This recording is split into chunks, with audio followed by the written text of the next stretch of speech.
Alright, hello. This is the first part of the first lecture, and we are going to talk about explaining something called Capgras Syndrome. Before we get into it, it's important to recognize that we often take recognition itself for granted, and this will be a common theme throughout the rest of the semester, where we will notice that a lot of our daily activities are actually far more complicated than we might imagine at first glance. So first of all, let's look at recognition itself. When you see or hear someone that is very important to you, how long does it normally take you to recognize them?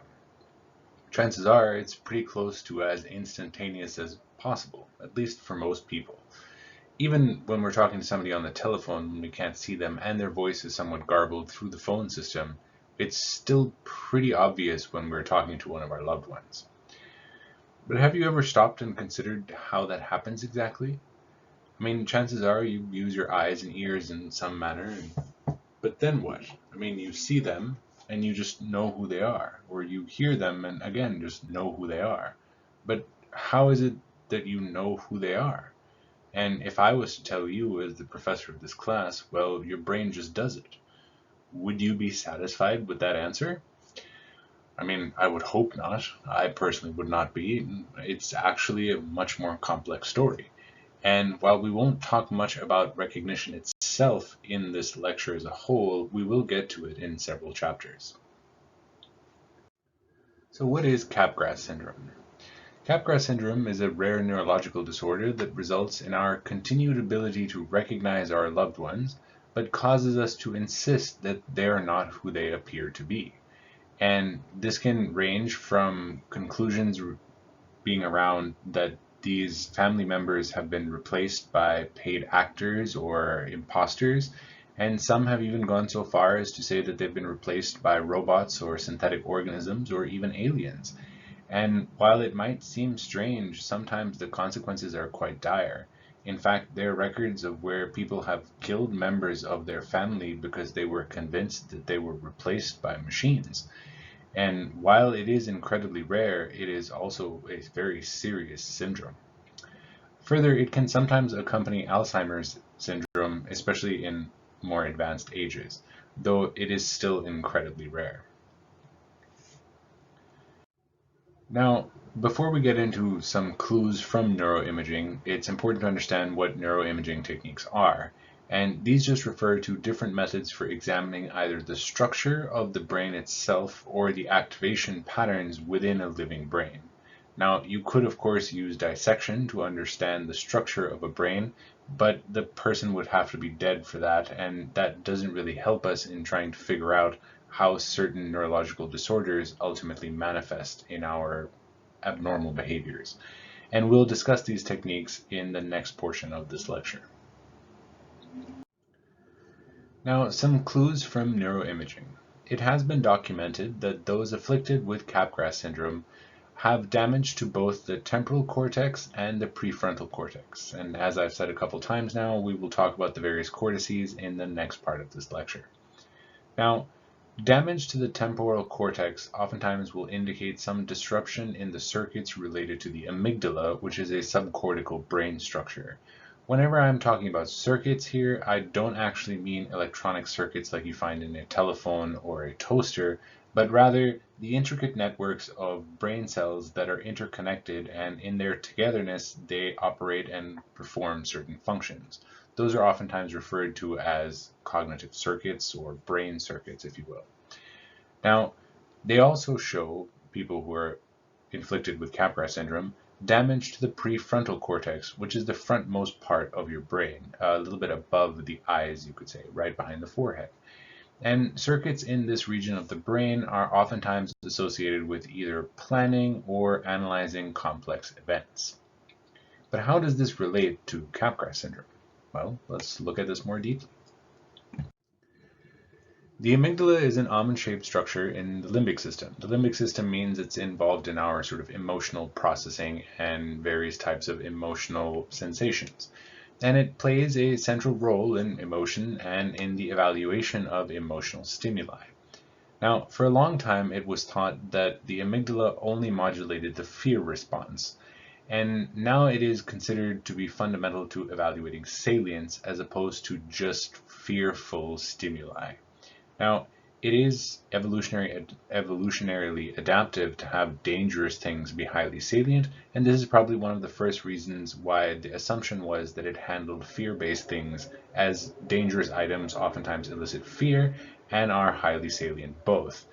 And just speaking from an evolutionary perspective, one of the primary ways to get an organism to either deal with or avert from some kind of dangerous stimulus is to feel a tremendous amount of fear, because fear, even though it can be paralyzing, will oftentimes get us to at least perform some type of action. And as we will talk about in subsequent chapters, it turns out that the freeze response is actually quite adaptive. It just wouldn't work against human beings. Further, dangerous things are not the only salient stimuli. So, for example, consider a very attractive mate. And in such a case, when you have someone looking at such an attractive mate, you will also see activation in the amygdala. Now, since it is heavily involved in the evaluation of emotional stimuli, it's likely involved in what generates that, in non-scientific terms, that warm fuzzy feeling of comfort we feel when seeing a loved one.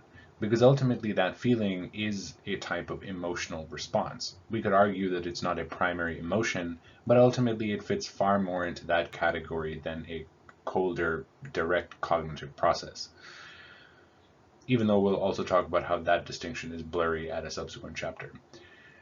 Nevertheless, that warm fuzzy feeling is ultimately what leads us to believe that our loved ones are familiar. Imagine how strange it would be if you could see your loved one but have none of the feelings associated with that loved one when you were seeing them. It would be quite odd, but perhaps not quite enough to imagine that they had been replaced by aliens. A little bit more on the prefrontal cortex. So this is on the outer surface of the frontmost part of the brain, as previously mentioned, so directly behind your forehead, and it has many functions along with most of the frontal cortex, but it is crucial in planning complex or novel behaviors.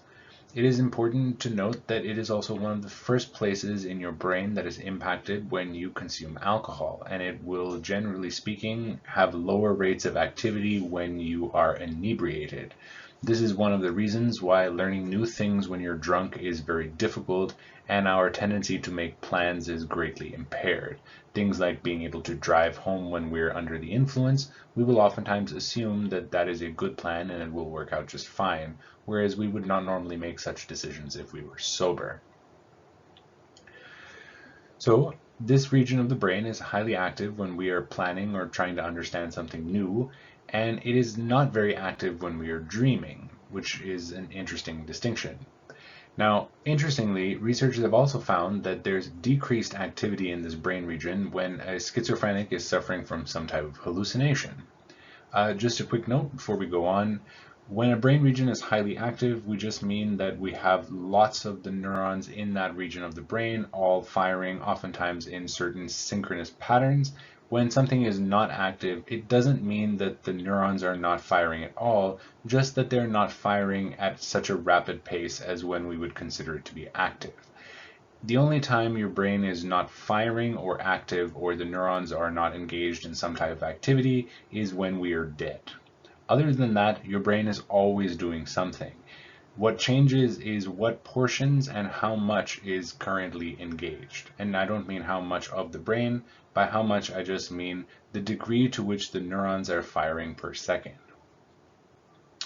Okay, this clue about lower activation when dreaming or hallucinating implies that a reality monitoring system is tied to activity in this brain region. And what I mean by a reality monitoring system is there are certain times, especially when we're dreaming, which is probably the one most relevant to many of us because we can experience it, is that it makes sure that what we are witnessing and observing actually makes sense with reality.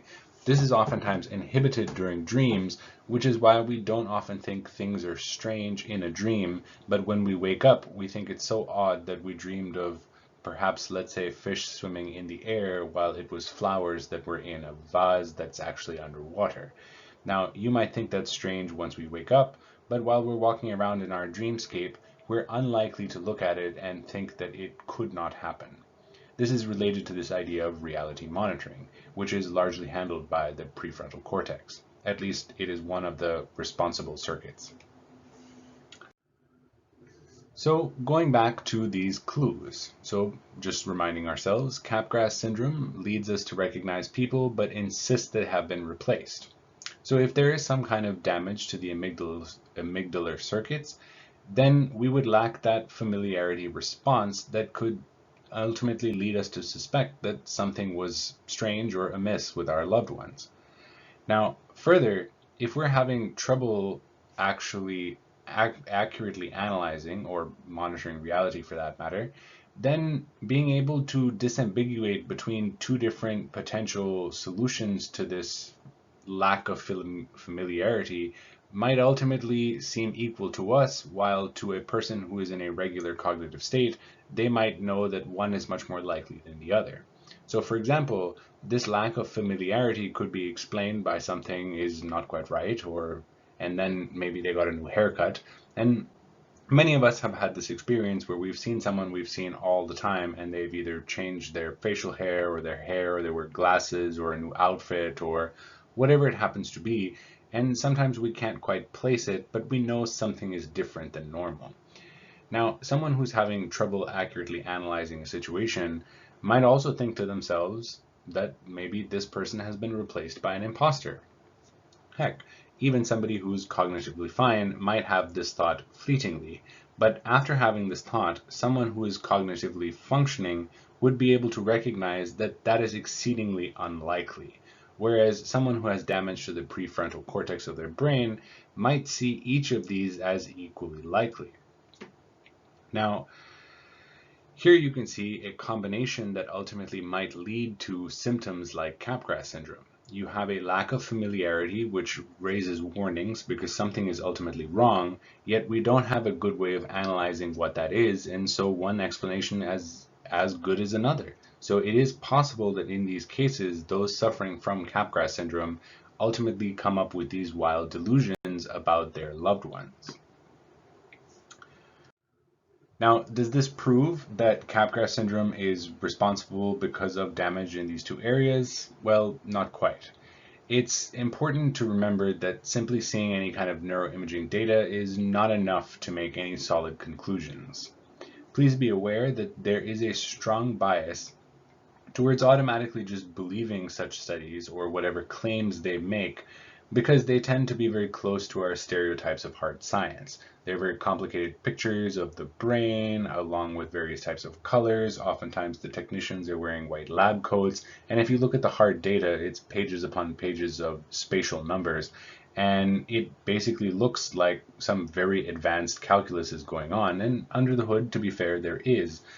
But just because you're using very advanced tools does not necessarily make your science any better or worse than using relatively simple tools. After all, you only need a couple of sticks and a piece of cardboard to show that the Earth is curved, which is, well, in these days, unfortunately, becoming something that's very relevant to scientific explanation once again. Now, cognitive psychologists who are not actually studying brain images have also shown that the process of recognition in domains other than just people, so even for simple things that we see in daily life like flowers and birds, also rely on two separate processes. One is based on factual information, shapes and sizes and previous memories of something, at least to some degree, and another is based much more on familiarity, which is much more heavily involved in memory and is not actually so much involved in factual parts of that memory, but more the emotional aspects of it in regard to what are the feelings does it elicit in my body, which make me react in certain ways to the stimuli I approach. Now, it is only when we have multiple avenues of this converging evidence that we can begin to make more robust claims, because here we can say that we have multiple different avenues of exploration that are all pointing us in similar directions. Now, what are those directions? So, when we are examining the brain or some of its damage or malfunctions, it provides clues as to why certain behavior problems are manifesting. So we've been talking about Capgras syndrome, so looking at these two damaged regions of the brain gives us clues as to what might be happening to drive the effects of Capgras syndrome. But it is important to note that this works in the other direction as well. So studying specific behavioral problems can lead to a greater understanding of the brain itself. We could document parts of this syndrome along with other neurological disorders and then carefully analyze brains and look at the differences between them to give us clues as to what parts of the brain are performing what unique processes. And ultimately, there's only harmony across the entire brain when we have quote-unquote typical behavior. This I just mean is how most of us operate in our day-to-day lives. When we have atypical behavior, it is oftentimes a clue that there is something underlying in the system that is ultimately controlling the entire organism that has gone out of synchrony or harmony or malfunctioned in some way. Oftentimes, this study of looking at behavioral problems and the brain and trying to understand the reciprocity between them falls under the domain of neuropsychology. They also study a lot of lesion studies where people have had either strokes or certain kinds of impact trauma where certain portions of the brain become physically damaged, and they then correlate this to certain types of behavioral outcomes.